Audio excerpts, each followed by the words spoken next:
Hello વિદ્યાર્થી મિત્રો, લાસ્ટમાં આપણે સાઇટ એડિટરનો ઉપયોગ શીખાતા એમાં એક પ્રોગ્રામ વિશે આપણે ડિસ્કશન કર્યું હતું. હવે એના પછીનો ટોપિક જોશું, જાવા પ્રોગ્રામનું બંધારણ. ઓકે, એટલે કે જાવાનો પ્રોગ્રામ આપણે વિદ્યાર્થી મિત્રો લખવો છે તો અમુક પ્રકારની વસ્તુ આપણે યાદ રાખવી પડશે. એની સિન્ટેક્સ, એનું સ્ટ્રક્ચર બધું યાદ રાખવું પડશે. પહેલાં આપણે આખું સ્ટ્રક્ચર વિશે ઇન્ફોર્મેશન લઈ લઈએ. બરાબર.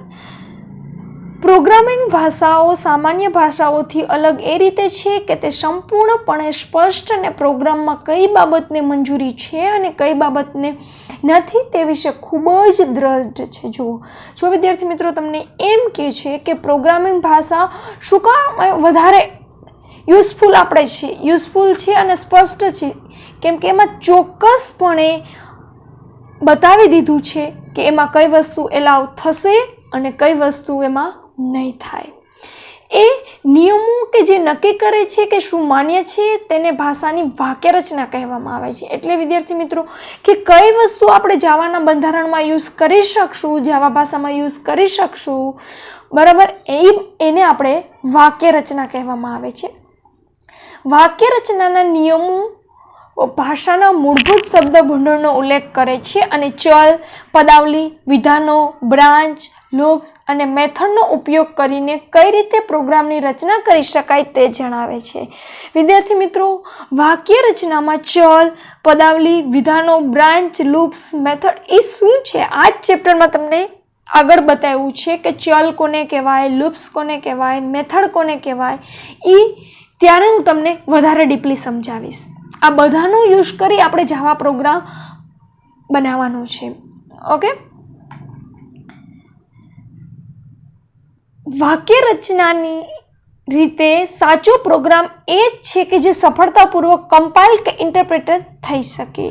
ચાલો, જે પ્રોગ્રામને આપણે વાક્ય રચના પ્રમાણે બનાવ્યો હોય એ જ પ્રોગ્રામને વિદ્યાર્થી મિત્રો આપણે સફળતાપૂર્વક કમ્પાઇલ કરી શકીએ છીએ. અહીંયા નીચે તમને ડાયાગ્રામ આપેલો છે જેમાં અમુક વસ્તુ જુઓ, આ કોણીય કૌંસની અંદર લખેલી છે એ પ્લેસ હોલ્ડર તરીકે ઓળખવામાં આવે છે, જેમાં ખરેખર પ્રોગ્રામ લખતા સમયે કંઈક વાસ્તવિકતા ટાઈપ કરવાની હોય છે. જાવામાં મેથડની વ્યાખ્યા ફંક્શન હેડર તથા કર્લી બ્રેકેટ કૌંસની વચ્ચે લખવામાં આવશે. જો વિદ્યાર્થી મિત્રો અહીંયા આપણે એક આખું સ્ટ્રક્ચર આપેલું છે, એમાં અમુક વસ્તુ જે છે એ કોણીય કૌંસની અંદર આપેલી છે જે આપણે લેસ ધેન ગ્રેટર ધેન બોલીએ છીએ.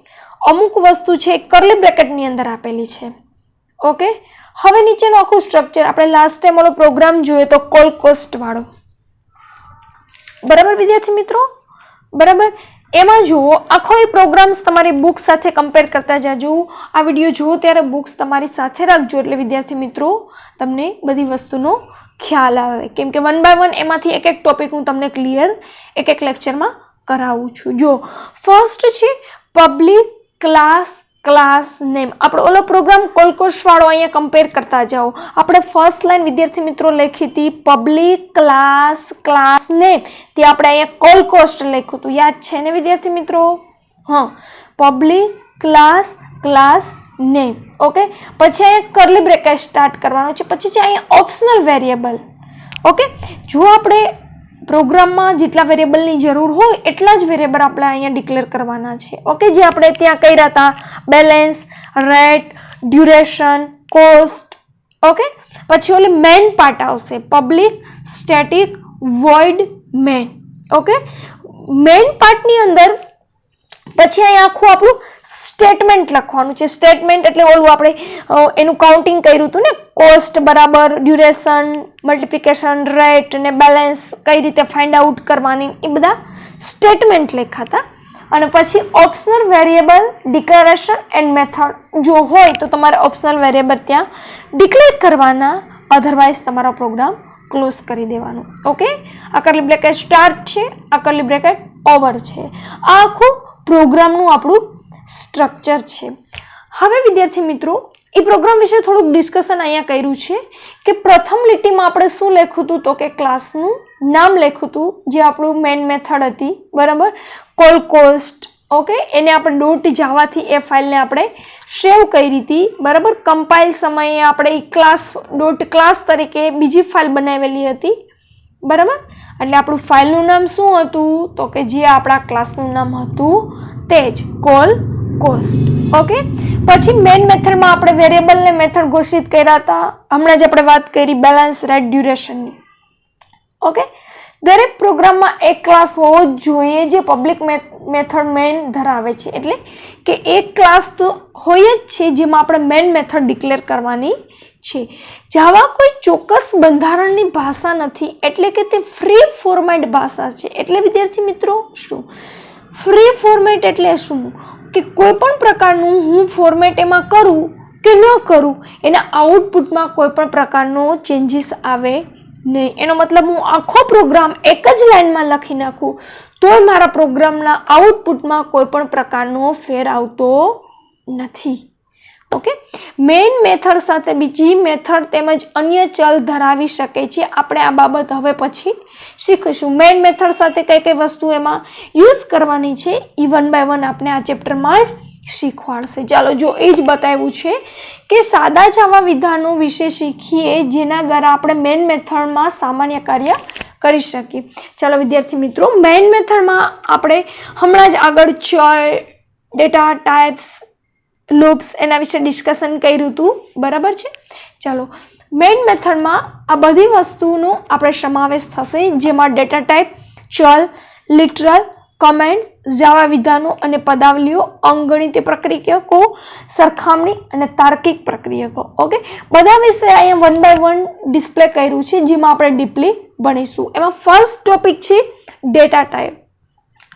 ડેટા પ્રકારો કોને કહેશું? વિદ્યાર્થી મિત્રો, તમારી બુક્સમાં આ બી ટોપિક આપેલો છે ડેટા ટાઈપનો. ડેટા પ્રકાર મેમરીનું જરૂરી કદ, મેમરીમાં રહેલી કિંમતનો પ્રકાર, કિંમતનો ક્ષેત્ર વિસ્તાર અને તેની ઉપર શક્ય ક્રિયાઓનો પ્રકાર નક્કી કરે છે. ફર્સ્ટ ઓફ ઓલ હું તમને એ ક્લિયર કરાવી દઉં કે ડેટા પ્રકાર એટલે શું. વિદ્યાર્થી મિત્રો, આપને ખબર છે કે કોમ્પ્યુટર આપણી ભાષા સમજતું નથી, તે બાઇનરી લેંગ્વેજ જ સમજે. એનો મતલબ કે જ્યારે બી હું ડેટા એન્ટર કરીશ એ મેમરીમાં કેટલી જગ્યા રોકશે, એનો પ્રકાર કેવો છે, એનો કાર્ય વિસ્તાર કેટલો છે એ નક્કી કરવા માટે આપણે ડેટા પ્રકારનો ઉપયોગ થાય છે. જાવા આપણે 8 પ્રકારની ડેટા પ્રકાર છે જાવામાં. ઓકે, જેમાં પૂર્ણાંક, અપૂર્ણાંક, કેરેક્ટર, બુલિયન બધી વસ્તુનો એમાં સમાવેશ થાય છે. યાદ રાખજો વિદ્યાર્થી મિત્રો, જાવા આપણે કેટલા પ્રકારની ડેટા પ્રકાર પૂરા પાડે છે તો કે 8, કેમ કે MCQમાં પૂછી શકે. ઓકે, જો તમને પ્રાથમિક ડેટા પ્રકાર અહીંયા આપ્યો છે byte, short, integer, long, float, double, character અને બુલિયન, બરાબર. આ બધી આપણી 8 પ્રકારની ડેટા પ્રકાર છે. એમાં જે પેલી 4 ડેટા પ્રકાર છે એ પૂર્ણાંક છે. પૂર્ણાંક એટલે આપણી ભાષામાં પોઈન્ટ વગરની. યાદ રાખજો વિદ્યાર્થી મિત્રો, બાઇટ, શોર્ટ, ઇન્ટીજર અને લોંગ એ ડેટા પ્રકાર કેવી છે તો કે પૂર્ણાંક, બરાબર, કે જે પોઈન્ટ વગરની.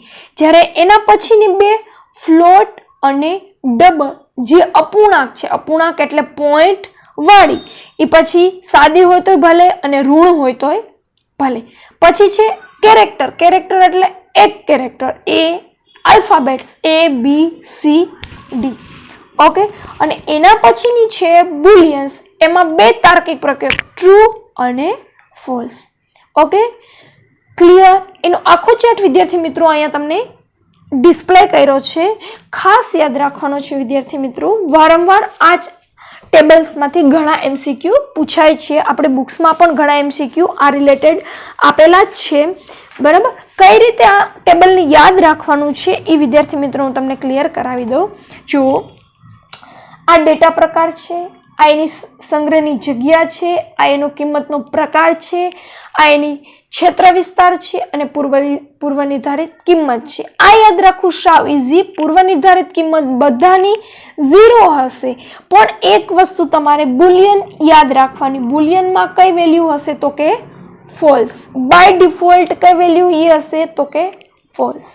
ઓકે, હવે તો કે બાઇટ જે ડેટા પ્રકાર છે એની સંગ્રહ ક્ષમતા કેટલી છે તો કે ઈ 1 બાઇટની, અને એનો કિંમત પ્રકાર કેટલો છે તો કે ઇન્ટીજર, બરાબર, જે એનો ક્ષેત્ર વિસ્તાર -128 થી +127.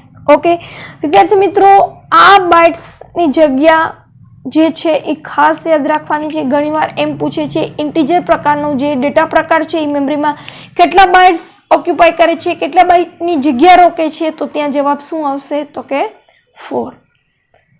ક્લિયર? એ જ રીતે ફ્લોટ હોય તો તે પણ 4 છે, બરાબર. તો કે લોંગ છે એ 8 બાઇટની જગ્યા રોકશે અને ડબલ પણ 8 બાઇટની જગ્યા રોકશે. શોર્ટ છે અને કેરેક્ટર એ 2 બાઇટ્સની જગ્યા રોકશે. આવી રીતે જે વસ્તુ સરખી છે એ બે લઈ લેવાની, બાઇટ અને બુલિયન 1 બાઇટ. ઓકે, પછી શોર્ટ અને કેરેક્ટર એ 2 બાઇટ્સ, અને ઇન્ટીજર ફ્લોટ બે 4 બાઇટ્સ, અને લોંગ અને ડબલ છે એ 8 બાઇટ. ઓકે, હજી એકવાર વિદ્યાર્થી મિત્રો રિવાઇઝ કરાવી દઉં છું. ઇન્ટીજરમાં તમે કેવા ડેટા નાખી શકશો તો કે પોઈન્ટ વગરના. ઓકે, કેવા ડેટા નાખશી આપણે? પેલી જે 4 પ્રકારની ડેટા ટાઈપ હતી આપણી એમાં આપણે પોઈન્ટ વગરના ડેટા નાખશી, જેમાં બાઇટ, શોર્ટ, ઇન્ટીજર અને લોંગ.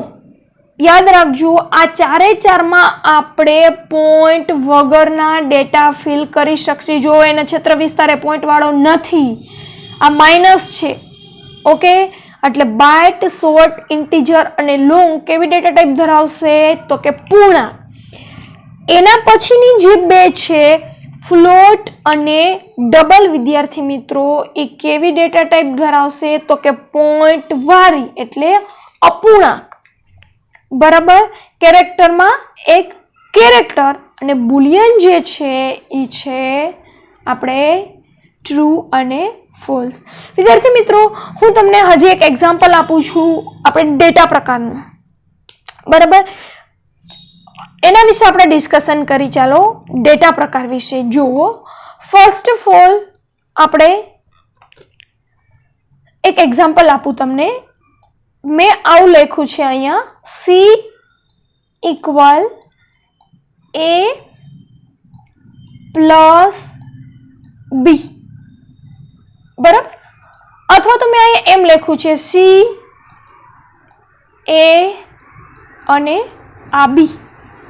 ઓકે, તો હવે તો કે C માં આપણે ડેટા કેટલા યુઝ થશે, એમાં કેટલા ડેટા યુઝ થશે, બીમાં, કેમ કે આ જે વસ્તુ છે એ મેમરી તો સમજવાની નથી વિદ્યાર્થી મિત્રો, બરાબર.